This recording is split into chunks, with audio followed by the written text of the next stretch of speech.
Teacher ಯಾರು guide ಮಾಡಿದ್ದಾರೆ?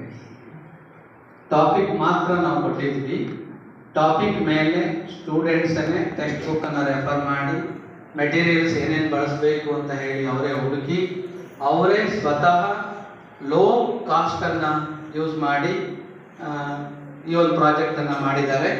So teacher ಯಾರಿಗೂ ಕೂಡ ಗೈಡ್ ಮಾಡಿಲ್ಲ ಅನ್ನೋದು ವಿಶೇಷ. ಅದರ ಉದ್ದೇಶ ಅವರನ್ನೇ ಸ್ವ ಆಲೋಚನೆ ಮಾಡಿ ಸ್ವಯಂ ಕಲಿಕೆಯನ್ನು ಪಡ್ಕೊಂಡು ಅವರಿಗೆ ಬೇಕಾದ ಸಾಮಗ್ರಿಗಳನ್ನು ಅವರೇ ಮಾಡಿಕೊಳ್ಳಿ ಅನ್ನೋ ಉದ್ದೇಶದಿಂದ ಆ ಮಕ್ಕಳಿಗೆ ಇದನ್ನು ಪ್ರಾಜೆಕ್ಟ್ ಕೊಟ್ಟಿದ್ವಿ ಮೇಡಮ್. ಸೊ ಹಾಗಾಗಿ ಮಾಡಿದ್ದಾರೆ. So very good project.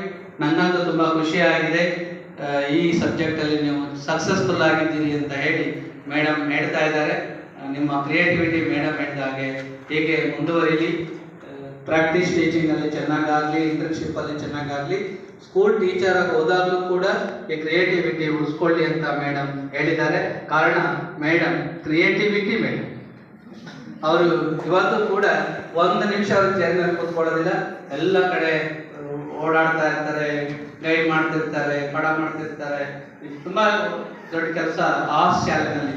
So ಎಲ್ಲ ಇದ್ದಾರೆ. ಸೊ ಅವರು ನಿಮಗೆ ಕಾರ್ಯಕ್ರಮ ಬಂದು ಇನಾಗ್ರೇಟ್ ಮಾಡಿ ಒಳ್ಳೆಯ ಮಾತುಗಳನ್ನು ಹೇಳಿದ್ದಾರೆ. ಇವರ ಮಾತುಗಳನ್ನು ನೀವು ಉಳಿಸ್ಕೊಡ್ತೀರಿ ಅನ್ನುವಂಥ ಭರವಸೆ ನಮಗಿದೆ. ಯಾಕೆಂದರೆ ಸರ್ ನಮ್ಮ ಮಾಡಲು ನೋಡ್ತೀರಾ, ಏನಾದರೂ ಹೇಳ್ತೀರಾ ಅಂದಾಗ ಏನನ್ನೂ ನೋಡುವುದಿಲ್ಲ, ಏನನ್ನೂ ಹೇಳುವುದಿಲ್ಲ, ನೀವೇನು ಮಾಡ್ತೀರಾ ಕೊನೆ ದಿನ ಪ್ರೆಸೆಂಟ್ ಮಾಡಿ ಅಂತ ನಿಮ್ಗೆ ಅಷ್ಟೇ ಹೇಳಿದ್ದು. ನಿಮ್ಮ ಪ್ರಾಜೆಕ್ಟ್ ನೋಡಿದಾಗ ನೀವೆಲ್ಲರೂ